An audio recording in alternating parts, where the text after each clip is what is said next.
kali ini mengetengahkan episode ke-24 dengan judul Akhir Perjalanan Impian. Selamat menikmati.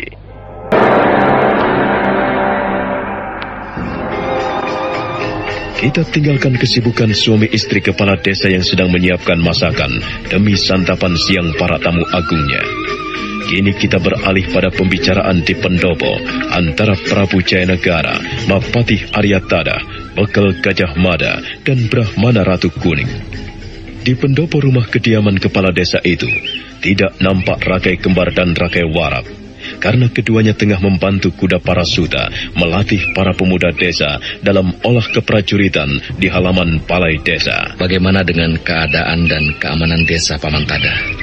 Adi Bekal Gajah Mada telah menyiapkan sepasukan kecil yang terdiri dari para pemuda desa sebagai tenaga peronda, Gusti Prabu. Kerja yang bagus, Paman Mada. Tetapi, apakah Paman Mada merasakan adanya kemungkinan kaum pemberontak itu datang ke Bedandar? Ampun, Gusti Prabu. Menurut perkiraan hamba, cepat atau lambat, mereka pasti datang kemari. Untuk sementara ini, memang kita belum melihat adanya tanda-tanda itu. Tetapi bagi seorang Rakuti, yang tidak mungkin bisa menjadi mungkin, dia akan mengerahkan segala daya demi mencapai tujuannya, termasuk menyebarkan para telik sandi yang diambil dari para narapidana pati. Perhitunganmu membuatku kagum, Paman Mada. Rakuti memang tidak bisa dianggap sepele. Apa yang kita anggap tidak mungkin bisa menjadi serba mungkin bagi seorang Rakuti. Lalu bagaimana tindakan atau langkahmu dalam menghadapi Rakuti, Adi Mada? Oh, benar Tuan Bekal. Kita tidak mungkin berada lama-lama di desa Bedandar ini. Kita harus segera kembali masuk ke Majapahit. Untuk sementara ini, saya hanya bisa melakukan apa yang bisa saya lakukan, yakni melatih para pemuda desa untuk mencegah adanya kemungkinan serangan para pemberontak. Namun untuk langkah jangka panjang, saya belum bisa memastikan lagi. Tetapi saya perlu tahu bagaimana situasi di Majapahit sebelum kemudian kita membuat langkah berikutnya. Entah kapan waktunya. Saya mau tidak mau harus menyusup ke Majapahit seorang diri, agar perkembangan yang terjadi di sana dapat kita ketahui. Nah, baru kemudian kita tentukan persiapan berikutnya. Bekal Gajah Mada menuturkan secara singkat apa yang selama ini menjadi tanggung jawabnya. Pembicaraan di pendopo rumah Ki Buyut menjadi agak serius karena menyangkut keselamatan Gusti Prabu dan rencana-rencana kembali ke Majapahit.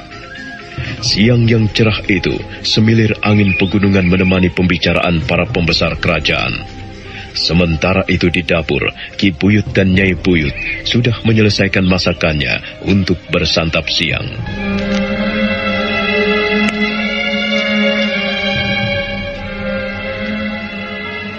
Nyai, apakah semuanya sudah selesai disiapkan? Rasanya kok masih ada yang kurang, Ki. Apa, Nyai? Apa yang kurang? Kurang lengkap. Kenapa kambing muda itu tidak kita potong untuk santapan siang ini? Nyai, daging kambing itu tidak lezat kalau disantap siang hari. Cocoknya untuk santapan malam. Loh, kenapa begitu, Ki? Iya, daging kambing itu panas. Nah, kalau disantapnya malam hari, itu akan lebih cocok karena bisa mengusir dingin. Tapi kalau Aki habis makan daging kambing setiap malam, Aki pasti mengganggu tidurku. Nyai, saru, Nyai. Nanti ada yang dengaran, kita malu, Nyai. Tetangga-tetangga kita juga sama, Ki. Pasti begitu selesai makan daging kambing, pasti malamnya tidak bisa tidur. Karena... Sudah, Nyai. Ayo, kita hidangkan masakan ini. Tentu Gusti Prabu dan lain-lainnya sudah menunggu-nunggu. rapi itu, Ki. Apalagi? Jadi kambingnya yang dipotong nanti sore dan dihidangkan malam hari. Sudah, Nyai. Ayo, kita siapkan hidangan ini. Gusti Prabu pasti sudah menunggu.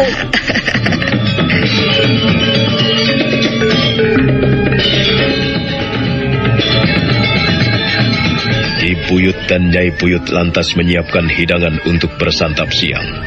Mereka selalu memilih masakan yang terbaik demi tamu-tamu agungnya. Begitulah, Ki Buyut dan Nyai berasa senang dengan kehadiran junjungannya, sehingga apapun selalu diusahakan demi menyenangkan sang junjungannya.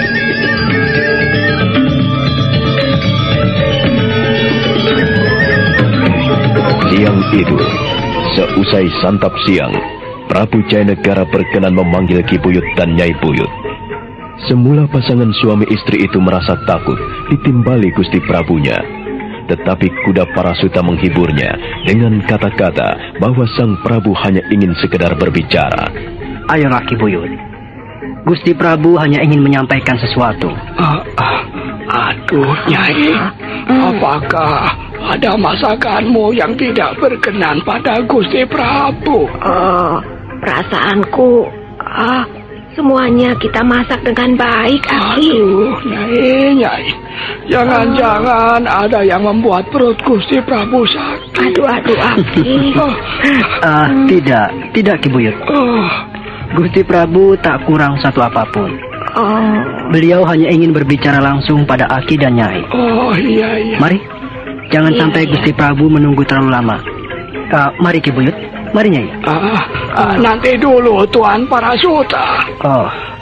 Saya kok jadi benar-benar merasa tidak enak pada Gusti Prabu. Iya, Tuan. Apakah Gusti Prabu keracunan? Tidak. Beliau sehat-sehat saja. Ayolah, kalian berdua sudah ditunggu. Bagaimana, Nyai? Kok malah tanya sama aku? Aki sendiri bagaimana? Waduh, bagaimana ya? Sudahlah, tidak usah takut. Gusti Prabu tidak murka. Ayolah, kalian ditunggu di pendopo depan. Iya. Mari, Nyai, kita menghadap. Ayo. Dengan diantar kuda Parasuta, akhirnya Ki Buyut dan Nyai berani menghadap Gusti Prabu Jayanegara. Sang Prabu tengah bincang-bincang dengan Brahmana Ratu Kuning, Bekel Gajah Mada, dan Arya Tada. Demikian sang Prabu melihat kedatangan Ki Buyut, beliau langsung tersenyum ramah dan mempersilahkannya duduk di hadapannya. Mari Ki Buyut, mari. Silahkan duduk di depanku. Jangan sungkan-sungkan. Bukankah ini adalah rumahmu sendiri, Ki Buyut? Terima kasih, Gusti Prabu.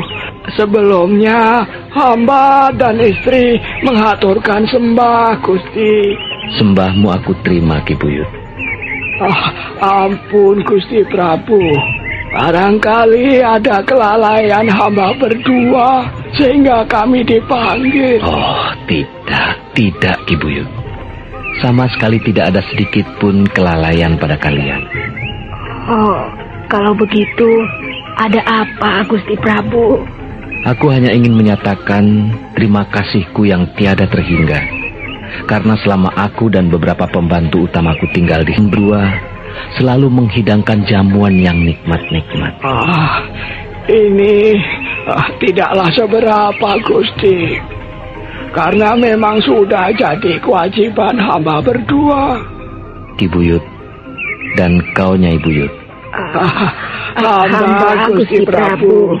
Suatu kelak nanti, jika para pemberontak itu sudah berhasil diusir dari Majapahit, kalian berdua akan kubawa serta ke istana dan kujadikan abdi dalam.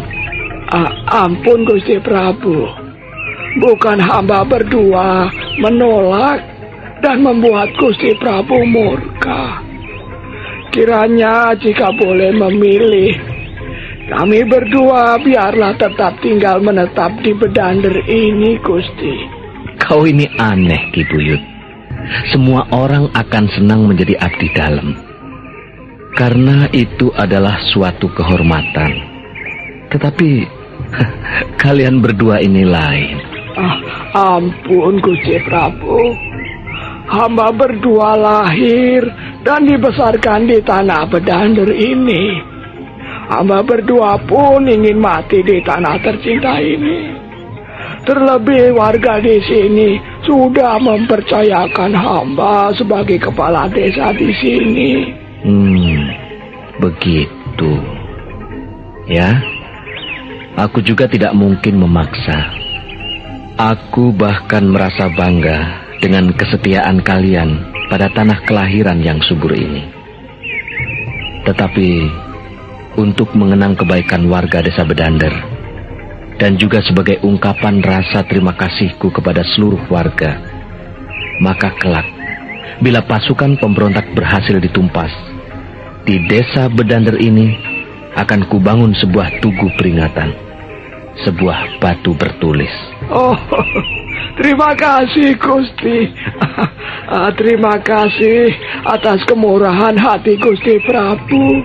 Tidak cuma batu bertulis, Ki Buyut, tetapi untuk keluargamu akan kuberikan hadiah berharga. Oh, Gusti Prabu, janganlah berlebihan memberi hamba berdua hadiah-hadiah. Karena sejujurnya hamba berdua katakan bahwa semua yang hamba lakukan demi Gusti Prabu adalah semata-mata karena tugas dan kewajiban hamba. Sama sekali hamba tidak mengharapkan pamrih sedikit pun, Gusti. Aku tahu, Ki Buyut. Tapi aku minta kau sebagai kepala desa mau menerima hadiahku, baik untuk masyarakat desa Bedander ini maupun untuk keluargamu. Ya, aku kira hal yang wajar jika aku mendirikan tugu peringatan di desa Bedander ini. Juga hal yang wajar kalau aku memberi kalian berdua hadiah-hadiah yang berharga. Oh, terima kasih Gusti Prabu, terima kasih. Ki Buyut dan istrinya senang karena semula mereka mengira akan menerima murka dari Sang Prabu akibat keteledorannya menghidangkan jamuan. Tapi ternyata justru mereka akan diberi hadiah berharga. Ki Buyut juga merasa bangga karena desa yang dipimpinnya akan menerima tugu peringatan atau batu bertulis dari Prabu Jayanegara. Sementara itu, senja perlahan-lahan mulai merayap. Desa Bedander mulai sepi dari kesibukan hariannya. Orang-orang beristirahat setelah seharian penuh bekerja di sawah dan ladangnya.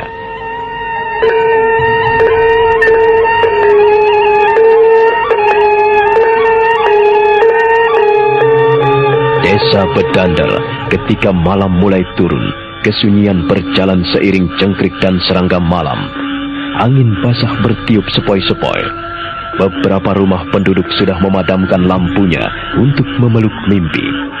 Demikian pula Gusti Prabu Jayanegara, Mapatih Aryatada, semua telah berangkat ke peraduannya masing-masing. Sebuah ruang bilik, ternyata ada penghuni yang belum bisa memejamkan matanya. Dialah Brahmana Ratu Kuning. Oh, sampai kapan Gusti Prabu dan Patih Aryatada beserta bekal Gajah Mada dan pasukannya mampu bertahan hidup dalam pelarian seperti ini? Cepat atau lambat, tentu Rakuti dan pasukannya akan sampai juga di desa ini. Dan pada saat itu, pastilah terjadi pembantaian di tempat terpencil ini. Akan banyak jatuh korban, terutama dari pihak yang tidak berdosa. Anak-anak, wanita, dan orang-orang tua yang rentah. Selamanya, peperangan selalu tidak menguntungkan, baik dari pihak yang kalah maupun mereka yang menang. Nyawa jadi tidak berharga. Rumah dan harta benda musnah. Anak-anak kehilangan orang tuanya. Sanak dan Katang kehilangan saudara-saudaranya. Oh, rasanya hanya sia-sia saja pelarian ini. Hidup tidak pernah tenang, selalu was-was, dan serba tidak terjamin. Apa enaknya hidup dalam pelarian? Bapak Brahmana Ratu Kuning, Bapak, yang tadi Bapak memanggil kami. Iya. Masuk dan duduklah. Jangan berdiri di ambang pintu. Ayo, kemarilah. Baik, Bapak. Terima kasih, Bapak. Rakai Warak dan Rakai Kembar beranjak masuk. Brahmana Ratu Kuning lalu buru-buru berdiri untuk menutup kembali pintu ruang biliknya. Sejenak kedua siswa calon tanda itu dibuat tidak mengerti oleh sikap pimpinannya. Namun rasa heran mereka segera hilang begitu Brahmana Ratu Kuning mulai buka suara. Rakai Warak dan Rakai Kembar. Saya, Bapak.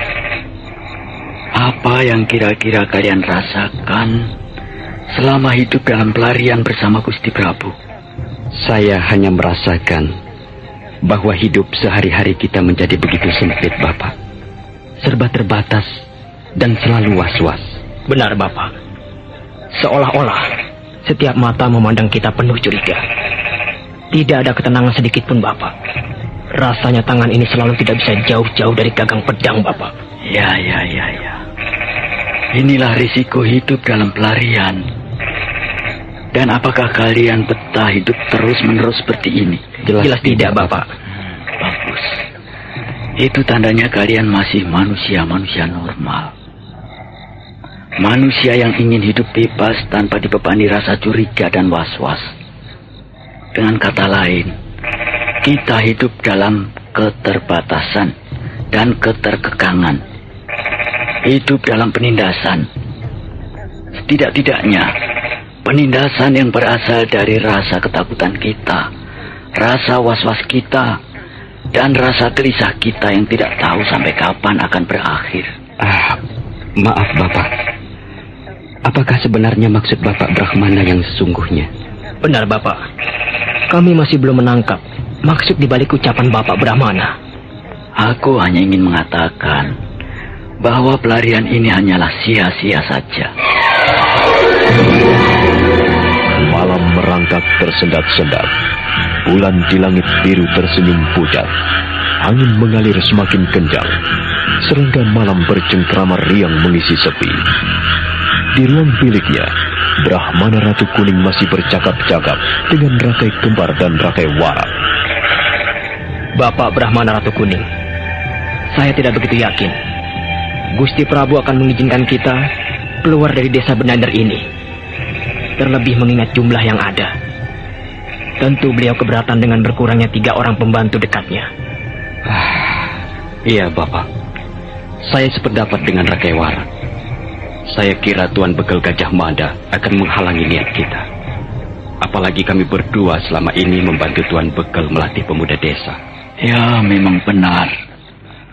Banyak yang akan keberatan dengan kepergian kita bertiga. Gusti Patih Aryatadah pun pasti akan menghalangi kita. Tetapi kita sendiri keberatan kalau harus tinggal berlama-lama di desa ini. Setidak-tidaknya aku. Apa yang bisa kita harapkan dari hidup model begini? Selalu was-was, gelisah, serba ketakutan. Biar bagaimanapun, kekuatan Rakuti tidak mungkin tertandingi, apalagi melumpuhkannya. Meskipun kalian berdua melatih para pemuda desa dengan seluruh kemampuan yang ada, tetapi semua itu tidak akan bisa melumpuhkan kekuatan pasukan Rakuti. Dia terlalu kuat, anak-anakku. Kalian pasti masih ingat bagaimana dulu Rakuti dibantu Rasemi mengacaukan asrama pendidikan. Hanya dengan 2 orang, ternyata mereka bisa membuat kita kucar-kacir tidak keruan. Marilah anak-anakku, kita berpikir dengan nalar. Gusti Prabu sudah pasti tidak mungkin bisa memasuki istana Majapahit lagi.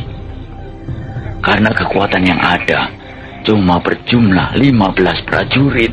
Bukankah pemuda-pemuda desa yang kita latih ilmu keprajuritan bisa kita kerahkan, Bapak? Berapa besar kekuatan itu, ha?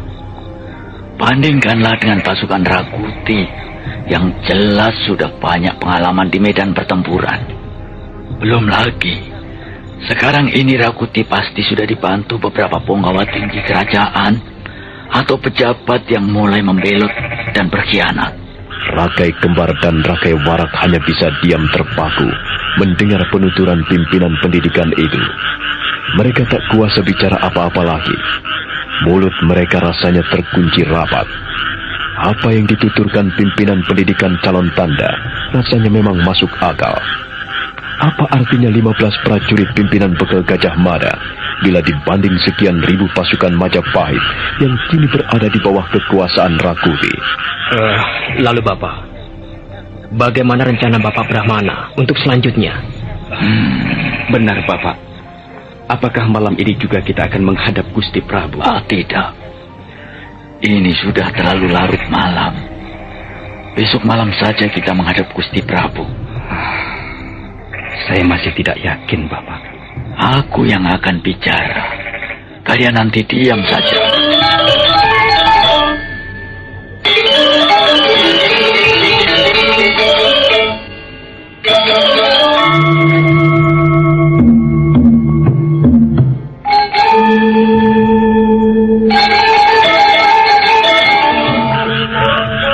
Esok malamnya, seperti yang direncanakan, Brahmana Ratu Kuning bersama Rakai Warak dan Rakai Kembar bersiap menghadap Gusti Prabu.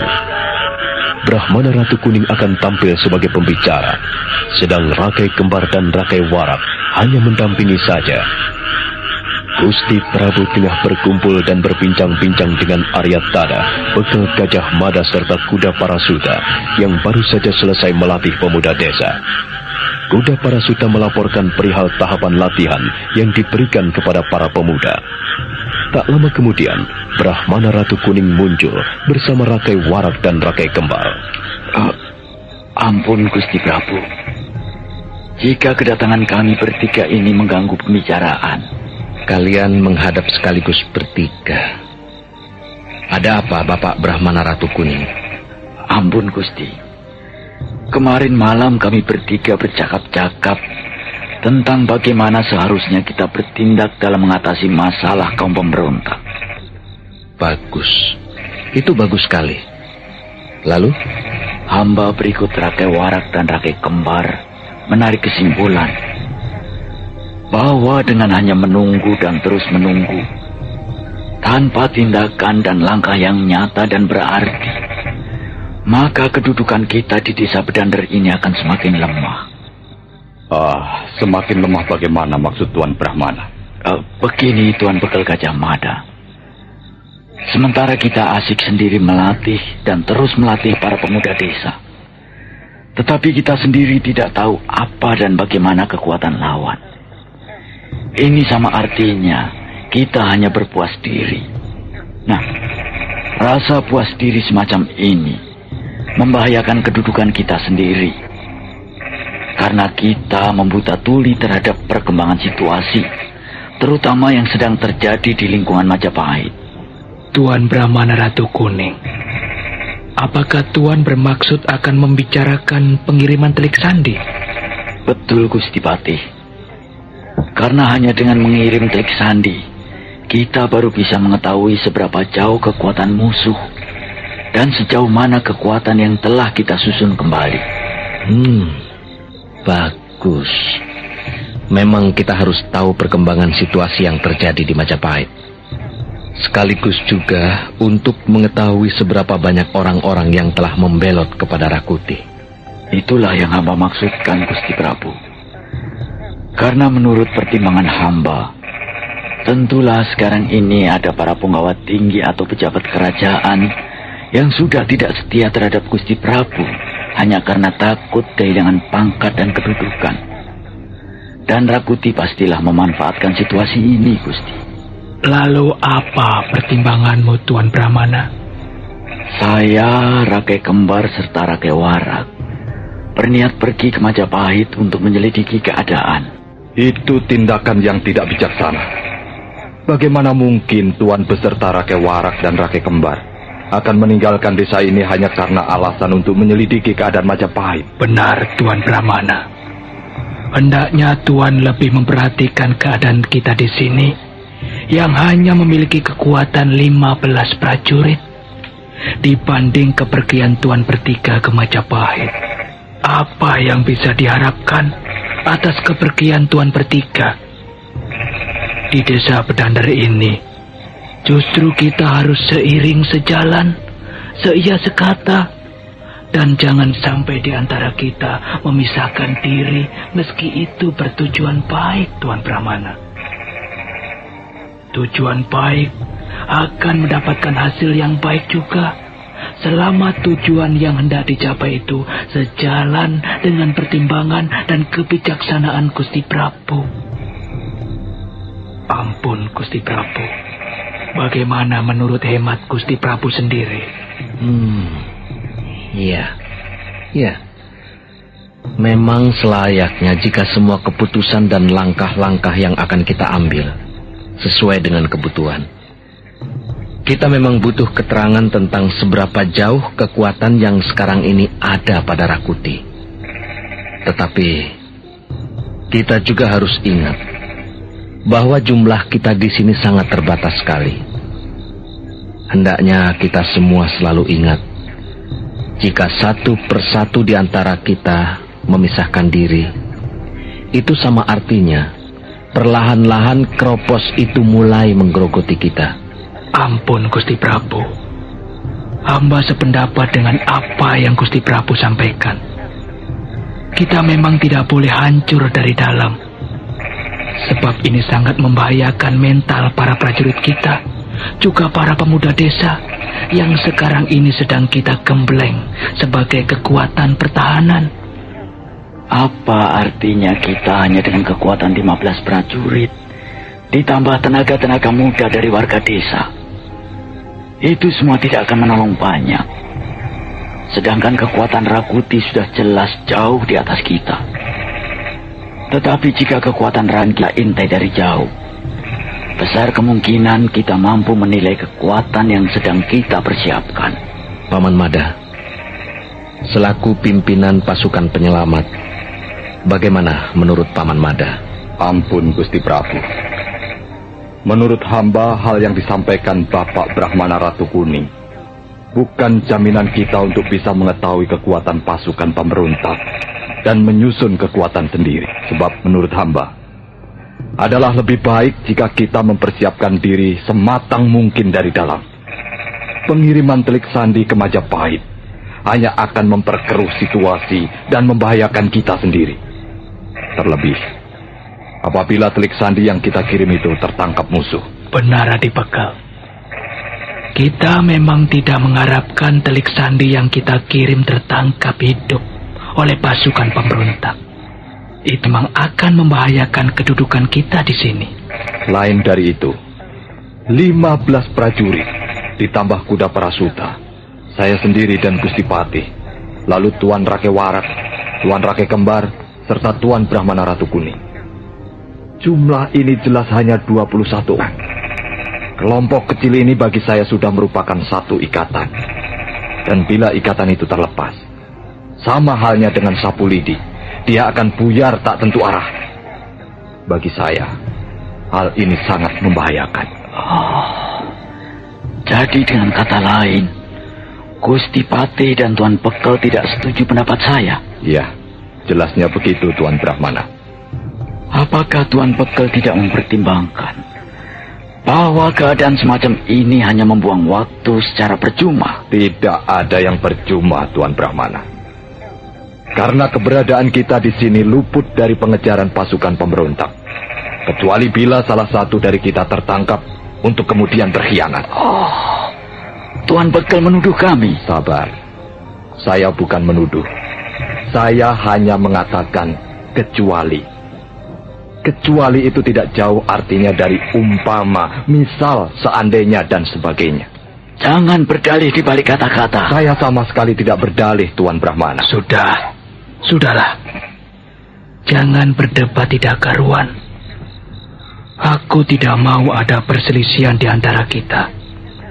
Jangan sampai terjadi perpecahan di antara kita. Ampun, Gusti Prabu. Jika pembicaraan ini agak sedikit panas. Tidak apa-apa. Bahwa pembicaraan ini menyangkut keselamatan diriku. Dan juga kita semua. terutama demi Majapahit yang kini berada di bawah kekuasaan para pemberontak. Jadi demikianlah Gusti Prabu, bahwa kami, hamba dan juga Dibekel, tidak sependapat dengan Tuan Brahmana Ratu Kuning untuk keluar dari desa Bedander. Ampun Gusti Prabu, tindakan kami hanyalah semata-mata demi kita semua. Menyelidiki keadaan Majapahit adalah hal yang penting. Tetapi tidak untuk saat sekarang. Lantas kapan? Apakah kita menunggu pasukan pemberontak itu mengetahui tempat kita? Lantas mereka membumi hanguskan desa ini rata dengan tanah dan menewaskan sekian puluh rakyat yang tidak berdosa. Untuk itulah kita melatih para pemuda desa agar bisa melindungi desanya dari jarahan kaum pemberontak. Itu hanya omong kosong, mimpi di siang hari. Tuan Brahmana, ucapan Tuan hanya akan melemahkan mental para prajurit kita. Tetapi ini kenyataan. Bukan kenyataan, melainkan kekhawatiran. Ya, dan memang bahwa kenyataannya kita selalu dihinggapi rasa kekhawatiran. Tidak, rasa khawatir hanya timbul dari rasa ketakutan. Dan rasa takut itu tercipta karena mulai melunturnya rasa percaya diri. Apakah Tuan Bekel bermaksud akan mengatakan kalau saya mulai tidak percaya diri? Tuan sendiri yang mengatakan itu. Tuan Bekel. Sudahlah. Jangan sampai pembicaraan ini didengar oleh para prajurit kita. Sebab jika mereka sampai dengar apa yang kita bicarakan, mereka bisa terpengaruh. Di sini masih ada Gusti Prabu junjungan kita. Sebaiknya kita mohon petunjuk pada beliau. Ampun Gusti Prabu. Kiranya Gusti Prabulah yang pada akhirnya menentukan apakah Ratu Kuning, Rake Warak, dan Rake Kembar diizinkan keluar dari Bedander untuk menyelidiki Majapahit. Iya. Karena keselamatanku terletak pada tangan Paman Bekel Gajah Mada, di mana Paman Mada tadi sudah mengatakan keberatannya, maka keputusanku adalah Brahmana Ratu Kuning, Rakai Warak, dan Rakai Kembar tidak perlu keluar dari desa Bedander ini. Brahmana Ratu Kuning kesal. Niatnya tidak direstui Gusti Prabu Jayanegara. Namun hatinya sudah tetap ingin keluar dari kungkungan desa Bedander yang membosankan dan menyebalkan itu. Sejak pembicaraan malam itu, Aryatada dan Gajah Mada mulai menangkap tanda-tanda kurang sehat yang nampak pada diri Brahmana Ratu Kuning.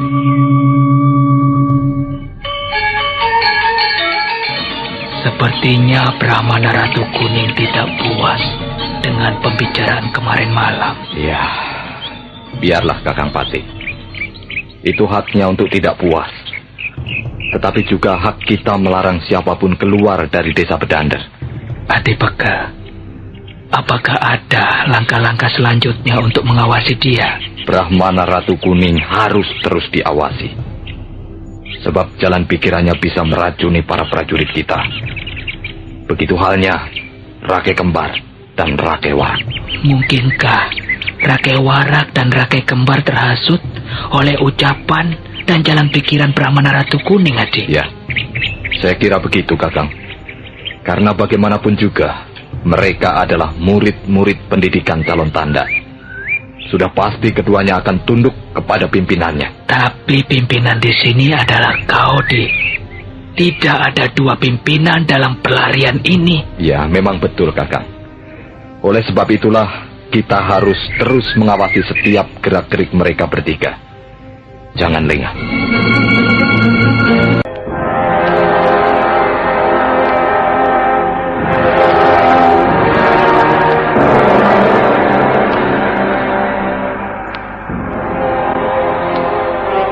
Brahmana Ratu Kuning kesal karena niatnya pergi dari desa Bedander dengan alasan ingin menyelidiki keadaan Majapahit, dicegah oleh Bekel Gajah Mada dan Patih Aryatara.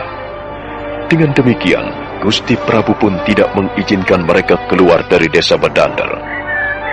Sejak pembicaraan yang gagal malam itu, Brahmana Ratu Kuning menjadi lain. Gerak-geriknya serba mencurigakan, dan Gajah Mada serta Aryatara menangkap tanda-tanda itu. Adipeka, Brahmana Ratu Kuning sepertinya tidak puas dengan hasil pembicaraan kemarin malam. Biarlah Kakang Patih. Itu hak mereka untuk tidak puas terhadap suatu keputusan. Tetapi kita juga punya hak untuk melarang mereka keluar dari desa Bedander ini. Meski apapun alasannya. Jika mereka sampai keluar dari sini, maka itu adalah ancaman bagi keselamatan Gusti Prabu. Bagus. Keselamatan Gusti Prabu memang menjadi wewenangmu, Adipeka. Hal-hal yang menyangkut dengan keamanan beliau adalah tanggung jawabmu. Lalu, apa langkah berikutnya untuk menghadapi kekecewaan Brahmana Ratu Kuning, Adipeka?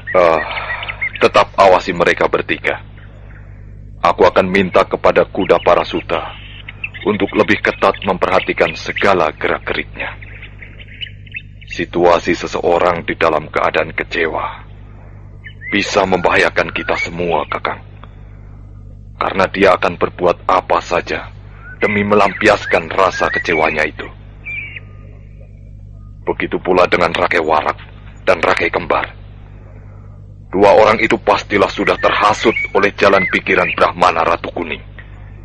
Dan yang lebih membuat kita harus lebih hati-hati lagi, jalan pikiran Brahmana Ratu Kuning bisa meracuni dan mempengaruhi mental dan semangat para prajurit kita yang cuma 15 orang itu. Dan lebih fatal lagi, jika para pemuda desa pun terhasut olehnya.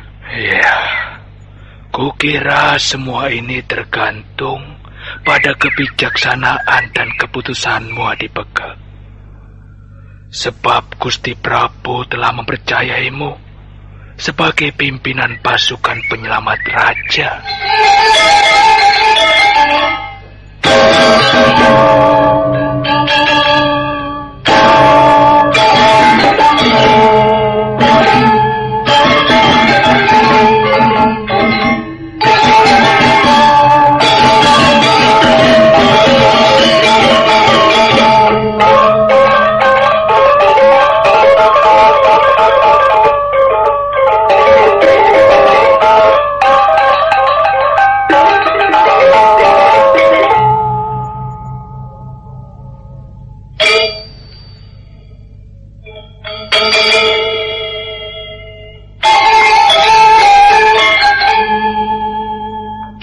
Sejak permintaannya ditolak oleh Gusti Prabu, Brahmana Ratu Kuning selalu bersikap acuh tak acuh.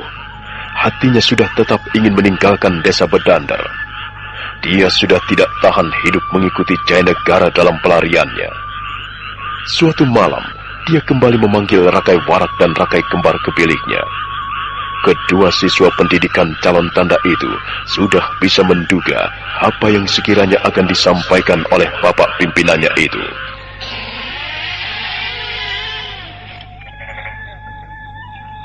Bapak memanggil kami? Iya, cepatlah masuk dan tutup pintu itu. Baik, Bapak. Apakah masih soal yang kemarin itu, Bapak? Iya, masih soal yang kemarin. Apakah kalian puas dengan hasil pembicaraan itu? Ya, kalau soal puas atau tidak puas, bagi saya kiranya tidak menjadi masalah, Bapak. Karena bagaimanapun juga, Gusti Prabu telah menurunkan titahnya bahwa kita tidak boleh keluar dari desa ini. Jadi kalian tetap akan tinggal bersama Gusti Prabu Jayanegara dalam pelarian seperti ini? Apa boleh buat, Bapak? Titah Gusti Prabu, mau tidak mau, harus kita patuhi. Baiklah, baik. Aku tidak bisa memaksa kalian. Sebab bagaimanapun juga, kalian punya hak. Dan hak kalian aku hormati. Dan Bapak akan pergi juga dari sini? Kalian jangan dulu salah paham. Kepergianku ini tidak lebih dari mencari tahu perkembangan kekuatan Rakuti. Lalu setelah itu, Apakah Bapak akan kembali ke desa ini? Iya. Aku akan kembali untuk melaporkan hasil penyelidikanku. Seandainya penyelidikan Bapak ke Majapahit diketahui dan tertangkap pasukan pemberontak, ya tinggal tergantung bagaimana keadaan. Kalau bisa Rakuti akan kuajak bicara. Bicara tentang apa, Bapak? Tergantung pada Rakuti. Maksud Bapak Brahmana? Aku tahu apa yang dikehendaki Rakuti. Tidak mungkin dia menghendaki nyawaku, nyawa kalian, atau nyawa prajurit-prajurit yang hanya berjumlah 15 orang ini. Dia pasti menghendaki nyawa Gusti Prabu.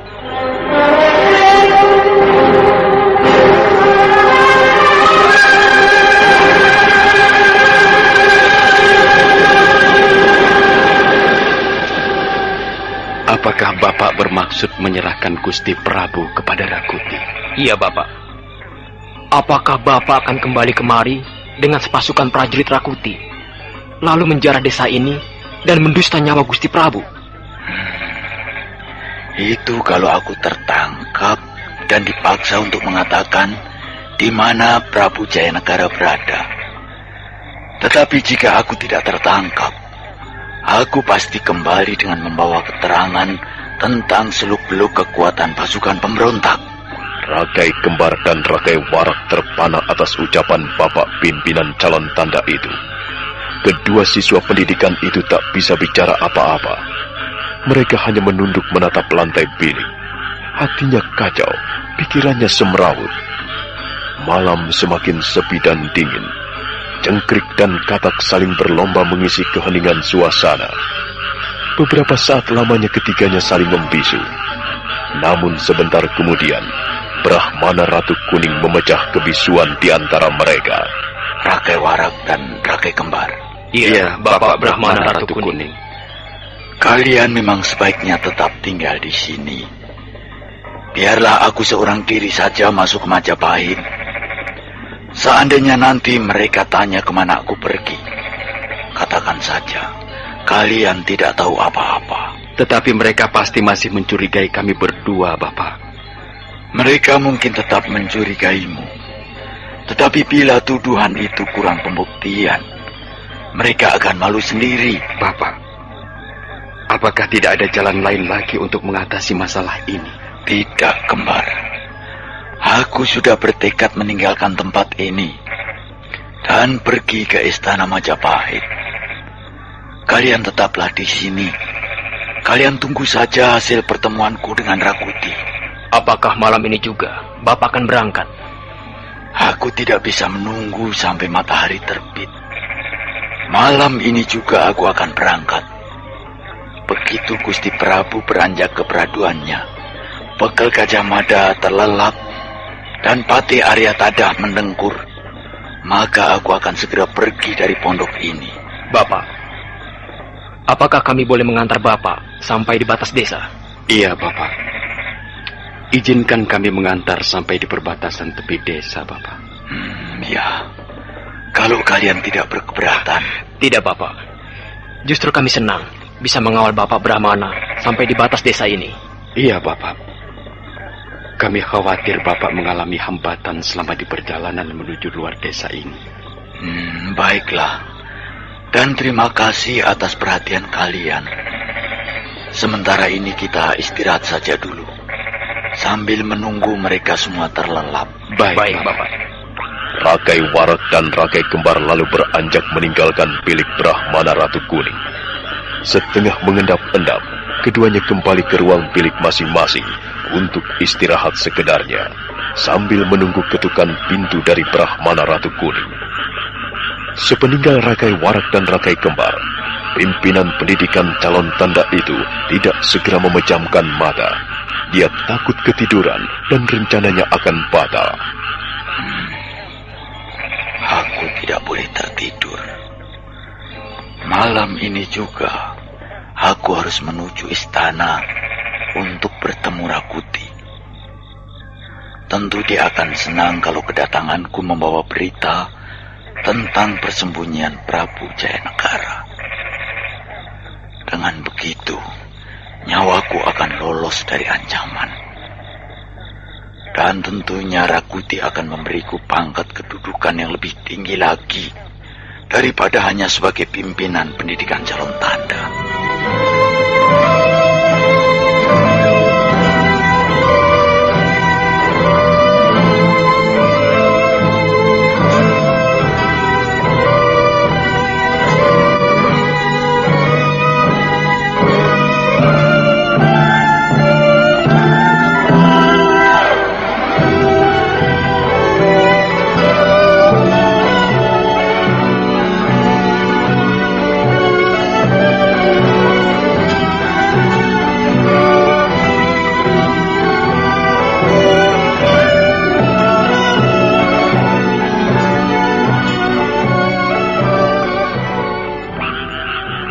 Waktu menjelang tengah malam, Prabu Jayanegara sudah pulas di peraduannya karena lelah sesiang tadi.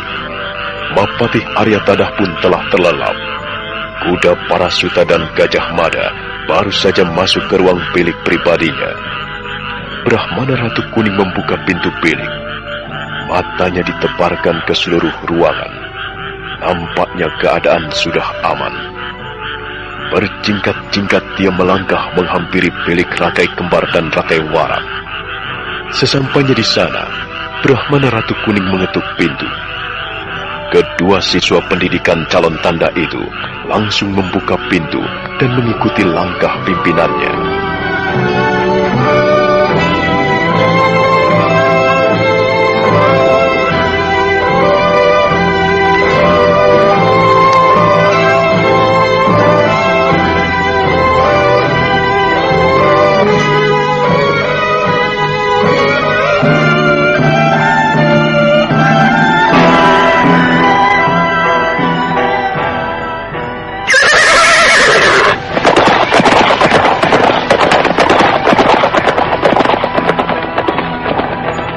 Sebentar kemudian, Brahmana Ratu Kuning, Rakai Warak, dan Rakai Kembar telah terguncang-guncang di atas kuda masing-masing menuju luar desa Bedandar.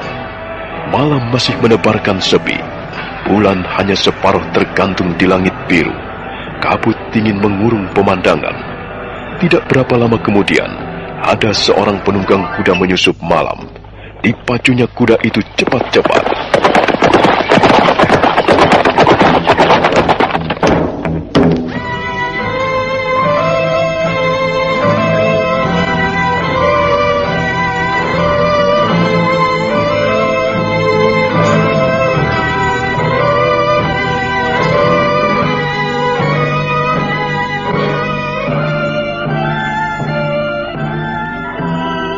Di batas desa Bedandar, keadaan sunyi lengang.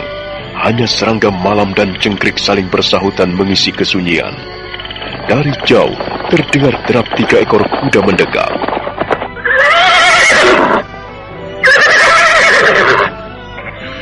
Ya, kukira kita sudah sampai di batas desa. Apakah kalian masih akan mengantarku melewati tapal batas ini? Bagaimana Rakai Warak? Apakah kita akan mengantar Bapak Brahmana lebih jauh lagi? Aku kira tinggal masalah waktu. Kita tidak bisa kembali ke desa Bedandar kalau hari sudah terang. Oh, benar anak-anakku. Jangan sampai kalian kembali ke desa ketika hari mulai terang. Hal itu akan menyulitkan keadaan kalian nantinya. Mereka pasti akan curiga. Lebih baik kalian pulang pada waktu gelap begini dan berpura-pura tidur seperti biasa, agar esok paginya kalian bisa beralasan tidak tahu menahu tentang kepergianku ini. Baiklah, Bapak. Meski sebenarnya kami masih ingin mendampingi dan mengawal Bapak sampai berada jauh dari desa Bedandar, tapi mengingat keselamatan kami berdua, ya, terpaksa hanya bisa mengantar sampai di sini saja, Bapak. Ya. Aku mengerti. Kalian tidak usah risaukan hal ini. Pesanku, berhati-hatilah selama aku pergi. Iya, Bapak. Kami akan senantiasa berhati-hati sampai Bapak kembali lagi menemui kami. Semoga tujuan Bapak Brahmana ke Istana Majapahit tidak mendapat halangan yang berarti. sehingga kita masih bisa bertemu seperti biasa, Bapak. Akan kuusahakan perjalananku ini lancar dan beres, anak-anakku. Aku sendiri sangat keberatan kalau harus berpisah dengan kalian. Bertahun-tahun kita selalu bersama selama di pendidikan calon tanda. Suka dan duka kita alami bersama. Dan kalian memang siswa-siswaku yang teladan. Adalah sangat menyakitkan jika kita terpaksa berpisah untuk selama-lamanya. Bapak, jangan berkata seperti itu. Jangan membuat hati kami bimbang tidak karuan, Bapak. Aku hanya mengatakan apa yang sekarang ini tengah aku rasakan, Rakai Kembar. Aku mengusahakan untuk bisa kembali lagi setelah pertemuanku dengan Rakuti nanti. Kita pasti akan bersama-sama lagi di pendidikan calon tanda untuk bekerja dan belajar seperti sedia kala. Bapak, apakah kita masih akan mungkin kembali ke sana? Pasti. Kita pasti akan kembali ke asrama pendidikan calon tanda. Jangan kalian ragukan hal itu. Bapak, dalam keadaan dan situasi seperti ini, semuanya serba meragukan. Bahkan terkadang kami meragukan diri kami sendiri, Bapak. Apa sebenarnya yang kami lakukan selama ini? Apakah kami telah berbuat yang terbaik bagi negara, bagi Majapahit tercinta? Atau kami malah sebaliknya, belum melakukan apa-apa yang berarti bagi Gusti Prabu? Kalian tidak perlu berpikir terlalu muluk. Keadaan sekarang membuat kita harus bersikap tegas dan nyata. Karena berpikir muluk hanyalah mimpi. Impian yang tidak pernah ada ujung maupun pangkalnya, anak-anakku. Janganlah terlalu bermimpi. Berdiri saja pada kenyataan yang ada. Hidup bukanlah bermimpi. Hidup adalah suatu perjalanan. Dan panjangnya perjalanan itu tidak seorang pun tahu. Kita cuma bisa mereka-reka. Sebab itu, berdirilah pada kenyataan yang ada. Dan kenyataan yang ada sekarang ialah kita harus menentukan sikap. Kita harus tetap hidup.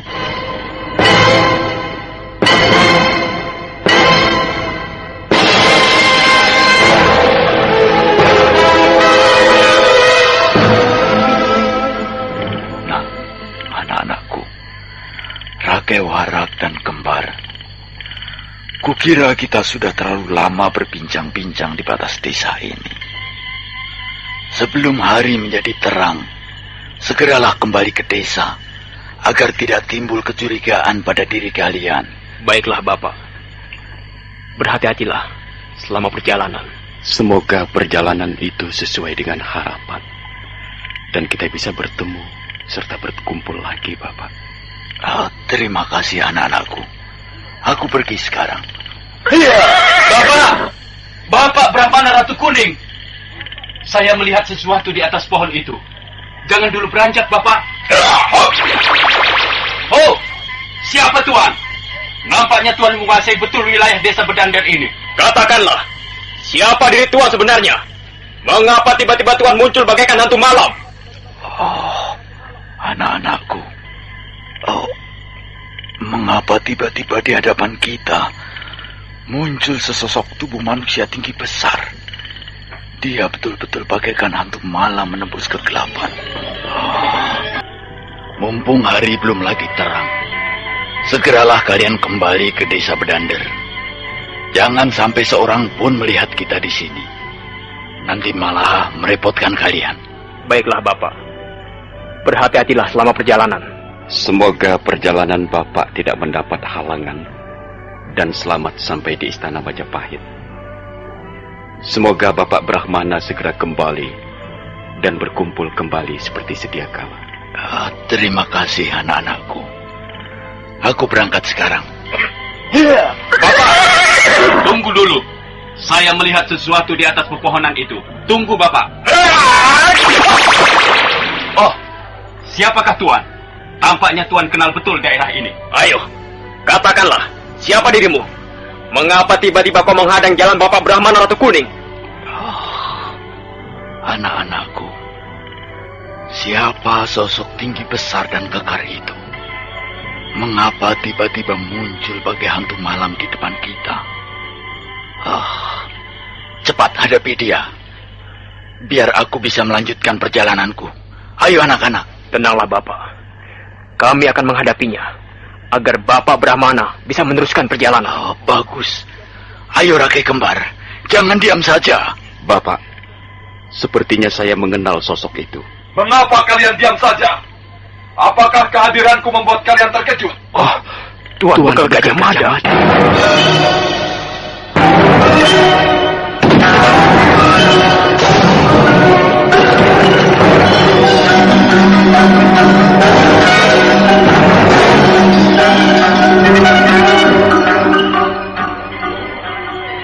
Mendekatlah Tuan Bekal. Mengapa berdiri jauh-jauh? Aku tidak bisa kalian kecoh. Aku tahu, begitu aku mendekat, maka serentak dua muridmu itu akan menyerang dan kau terbang bersama kudamu itu ke istana Majapahit.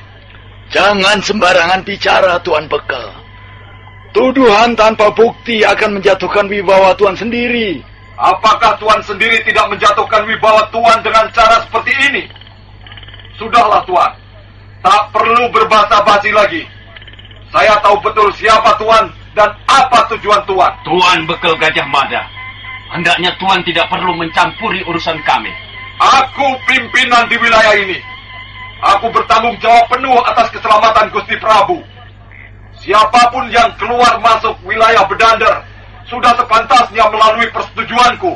Jangan mentang-mentang Tuan Bekal. Tutup mulut kalian. Sebaiknya kalian tidak ikut campur urusanku dengan Brahmana Ratu Kuning. Tapi beliau pimpinan kami di pendidikan calon tanda. Seorang pemimpin tidak layak melarikan diri seperti seorang pengecut. Seorang pemimpin sudah seharusnya mati dan hidup bersama yang dipimpinnya. Dia tidak seharusnya meninggalkan kalian berdua di desa Bedander ini. Tutup mulutmu, Tuan Bekal. Pulanglah. Kembalilah ke desa Bedander. Dan aku akan menutup mulut. Apa yang bisa diharapkan di tempat terpencil seperti itu? Bagus. Nyata sudah sekarang ini. Kau memang berniat mengkhianati Gusti Prabu. Pemimpin macam apa itu? Nah, kalian lihat sendiri. Tuan Rake Warak dan Tuan Rake Kembar. Begitukah sikap dan sifat seorang pemimpin? Kuharap kalian tidak perlu bersibuk-sibuk dengan urusanku berhadapan dengan pemimpinmu. Kau akan memecah belah hubungan guru dengan murid. Ayo, anak-anak, serang dia.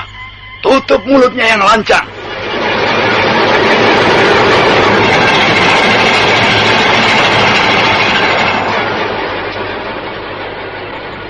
Ayo, Kembar dan Warak, jangan diam saja. Gempur dia.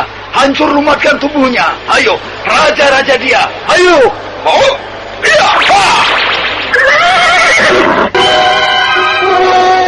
Cepat sekali gerakan itu, sulit diikuti oleh mata. Bayangan hitam itu melesat cepat, dan tiba-tiba saja tubuh Brahmana Ratu Kuning sudah jatuh terjerembab dari atas kuda. Rakai Warak dan Rakai Kembar berdiri tak bergeming. Di depan mereka, Bekal Gajah Mada masih menggenggam kerisnya yang berlumuran darah segar. Tubuh Brahmana Ratu Kuning mengejat-ngejat menahan sakit. Tetapi tidak lama, sesudah itu, tubuh sang pimpinan pendidikan calon tanda diam tidak bergerak-gerak lagi. Kau telah membunuh pemimpin kami. Kau telah menjadi seorang pembunuh. Tuan Bekal, begitukah caramu menyelesaikan masalah? Apakah dengan cara ini semuanya telah selesai dengan baik? Tuan Rake Warak dan Tuan Rake Kembar, hendaknya Tuan sadar betul bahwa jalan ini terpaksa ditempuh demi keselamatan Gusti Prabu dan masa depan Majapahit. Kau hanya pintar sembunyi di balik kata-kata. Kau pintar mencari-cari alasan. Jika benar kau seorang pemimpin, bukan pertumpahan darahlah jalan yang mesti kau ambil. Sekali lagi kukatakan, semua ini demi Gusti Prabu dan Majapahit. Kau telah menjadi seorang pembunuh. Tidak ubahnya Rakuti menyelesaikan masalah-masalahnya. Tuan boleh berkata apa saja. Tuan boleh mempunyai prasangka dan penilaian tersendiri terhadap saya. Itu memang hak tuan-tuan berdua. Silahkan. Tumpah ruahkan segala sumpah serapah tuan berdua. Saya dapat mengerti perasaan tuan-tuan menghadapi kenyataan ini. Saya memaklumi keadaan tuan karena kepergian sang pimpinan pendidikan calon tanda, tempat tuan-tuan ditempa. Beliau seorang pemimpin, sekaligus guru bagi tuan-tuan. Saya hormati rasa duka cita tuan-tuan yang dalam. Tetapi saya juga mohon kepada tuan-tuan yang terhormat selaku siswa pendidikan, bahwa Majapahit tengah dilanda kemelut, dan Gusti Prabu harus diselamatkan. Saya kira, selaku siswa-siswa pendidikan, tuan berdua pasti bisa memakluminya. Mana Ratu Kuning terpaksa mengakhiri hidupnya di ujung keris pegel Gajah Mada, sang pimpinan pasukan penyelamat raja. Rakai Warak dan Rakai Kembar tak bisa berbuat apa-apa. Ucapan Gajah Mada membuat mereka tertunduk lesu. Meski hati kedua siswa pendidikan itu panas membara atas kematian sang pemimpinnya, tapi mereka harus berpikir 2 kali lipat untuk berhadapan dengan bekal Gajah Mada. Kata-kata Gajah Mada, meski halus, mengandung makna ancaman yang dalam bagi siapapun yang mencoba berkhianat atau melawan raja. Sementara perlahan-lahan tirai malam tergulung, sinar mentari pagi menyingkap kegelapan menjadi terang. Dan di suatu tempat, masih di desa Bedander, tampak 3 orang tengah berbincang-bincang serius. Mereka adalah Patih Aryatada, Kuda Parasuta, dan Bekal Gajah Mada. Jadi semalam Brahmana Ratu Kuning berusaha melarikan diri dan bermaksud ke istana Majapahit. Iya, benar Kakang. Sudah sejak lama saya ikuti setiap gerak-geriknya. Saya curi dengar setiap pembicaraannya dengan Rakai Warak dan Rakai Kembar. Dan ternyata, bekas pimpinan pendidikan calon tanda itu memang tidak bisa diberi ampun. Sangat membahayakan jika kita selalu memberinya maaf. Tindak tanduk dan jalan pikirannya bisa meracuni prajurit kita. Ya, syukurlah kalau kau sudah membereskannya, Di. Tetapi Rakai Warak dan Rakai Kembar, kukira jangan dibiarkan bebas begitu saja. Saya mengerti, Kakang. Oleh sebab itu, saya minta kepada Kuda Parasuta untuk tidak lepas mengawasinya. Akan saya laksanakan perintah itu, Tuan Bekal. Saya tetap akan meminta bantuannya untuk melatih olah keprajuritan. Tetapi selama itu saya akan selalu mengawasi gerak-geriknya. Ya, itu bagus, Kuda Parasuta. Jangan sampai mereka tahu kalau dirinya dicurigai dan selalu diawasi. Berhati-hatilah, Parasuta. Saya Gusti Patih. Saya akan berhati-hati menjalankan tugas ini. Semoga saja pengkhianatan Brahmana Ratu Kuning tidak menjalar pada kedua siswanya. Iya, saya pun berharap demikian, Kakang Patih. Semoga Rakai Warak dan Rakai Kembar menyadari kekeliruan pemimpinnya. Pekerjaanmu memang tidak ringan, Adimada. Karena keselamatan kita semua, terutama Gusti Prabu, tergantung pada kepemimpinanmu. Sebab itulah, Kakang, saya sangat mengharapkan bantuan dan tenaga Kuda Parasuta. Dia lebih muda daripada saya. Tentunya akan lebih semangat dan cepat dalam bertindak. Maaf Tuanku Bekal. Jangan terlalu memuji saya. Saya menjadi minder. Serba salah. Terus terang saja, saya masih jauh berada di bawah Tuanku Bekal Gajah Mada. Tetapi kau seorang tamtama yang punya banyak kemungkinan di Majapahit pada masa-masa mendatang. Kau tak perlu rendah diri. Kau adalah seorang pemuda yang diharapkan banyak oleh Majapahit. Ampun Tuanku Bekel. Saya tetap ingin mengabdi di samping Tuanku Bekel. Itu pun sejauh Tuanku kehendaki. Tentu aku masih membutuhkanmu, Parasuta. Bekel Gajah Mada ini seperti kehilangan satu tangan kalau bekerja tanpa bantuanmu, Parasuta. Terima kasih.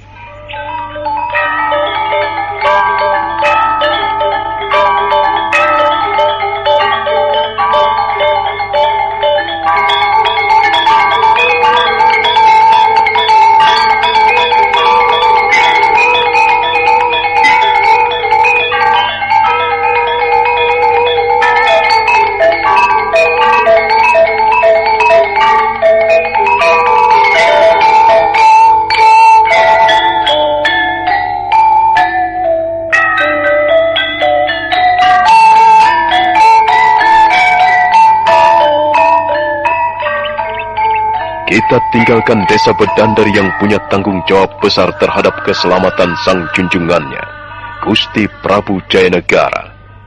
Kini kita beralih ke suatu tempat yang letaknya tidak jauh dari desa Bedandar. Di pinggiran hutan tarik, di rimbun pepohonan, tampak dua tenda yang baru saja berdiri. Satu tenda dihuni oleh 4 prajurit, satu lagi oleh seseorang berusia cukup tua, namun tetap tegap dan kokoh. Benar, mereka adalah 4 prajurit Rakuti yang mengawal Wong Agung dalam usahanya mengejar Jayanegara. Prajurit, kemari. Baik, Tuan. Baik. Prajurit. Sepertinya lebih baik kita lanjutkan perjalanan ini. Tuan Wong Agung, bukankah kita baru saja membuka tenda untuk istirahat? Tak ada waktu untuk istirahat. Selama buruan kita belum lagi ketemukan. Kita sudah menjelajahi desa demi desa, Tuan Wong Agung. Dari desa Kancipuri, Buhayabang, Pajarakan, Jonggrang, dan desa Canggal serta desa Jasun Wongkal. Tetapi sejauh ini, kita belum mendapatkan hasil yang berarti. Bahkan, jejaknya pun tak kita temukan.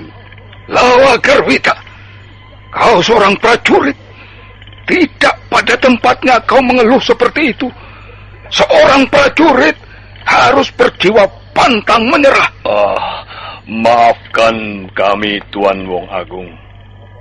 Maksudnya, apakah tidak lebih baik beristirahat sejenak untuk sekedar mengumpulkan tenaga baru, agar pengejaran kita bisa lebih sempurna? Percuma aku dikawal 4 prajurit. Kalau hanya mencari seorang buruan saja, sudah mengeluh minta istirahat. Ayo, bongkar kembali tenda, dan kita teruskan perjalanan. Aku yakin desa Bedandar sudah di depan mata kita. Ayo, cepat bongkar tenda kalian. Wasari Suta, ya. Cepat kerjakan. Lawa Garwita, Garuda Rampak, dan Gajah Dota. Kita bongkar tenda dan lanjutkan pengejaran. Baik. Dengan patuh, akhirnya keempat prajurit itu menuruti perintah Wong Agung. Wasari Suta sebagai pimpinan, mau tidak mau harus tunduk. Tenda yang baru saja berdiri, kini dirubuhkan lagi dan dikemasi. Sebentar kemudian, mereka telah siap meneruskan perjalanannya. Tuanku Wong Agung, kami telah siap untuk melanjutkan kembali pencarian kita. Bagus. Begitulah seharusnya seorang prajurit. Harus tepat dan tangkas. Mari, naiklah ke kuda masing-masing. Teman-teman, naik ke kuda masing-masing.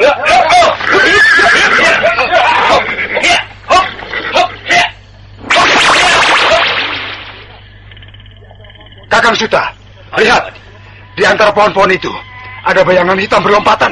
Tunggu Tuanku Wong Agung. Ternyata ada orang lain selain kita. Apakah itu orangnya Jayanegara? Kalau benar orangnya Jayanegara, berarti benar bahwa kita sudah dekat dengan buruan kita. Ayo prajurit, bersiaplah. Nampaknya kita akan terlibat pertarungan.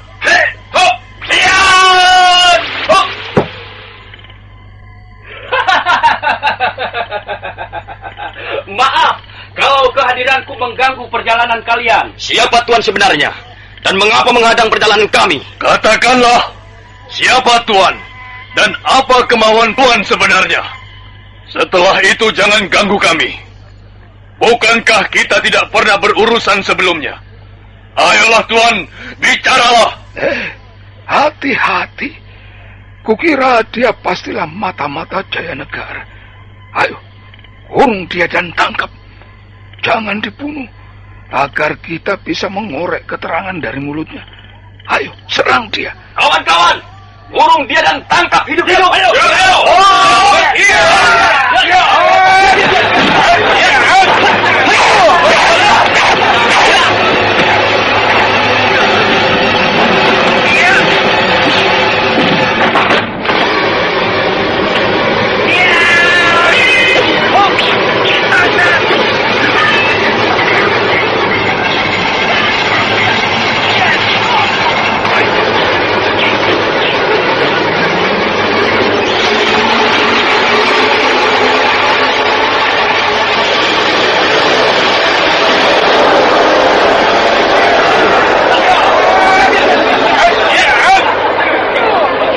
Prajurit menyerang secara serempak. Wong Agung masih diam di tempatnya, memperhatikan gerak-gerik olah kanuragan si pemuda misterius. Rupanya orang penghadang itu memang seorang pemuda tegar, bergerak lincah ke sana kemari, sambil sekali-sekali menyerang tanpa ampun. Nah, siapakah sebenarnya pemuda misterius itu? Dan apa hubungannya sampai berani menghadang Wong Agung berikut 4 prajurit pilihan yang mengawalnya? Saudara pendengar, silakan menunggu seri berikutnya. Sampai jumpa.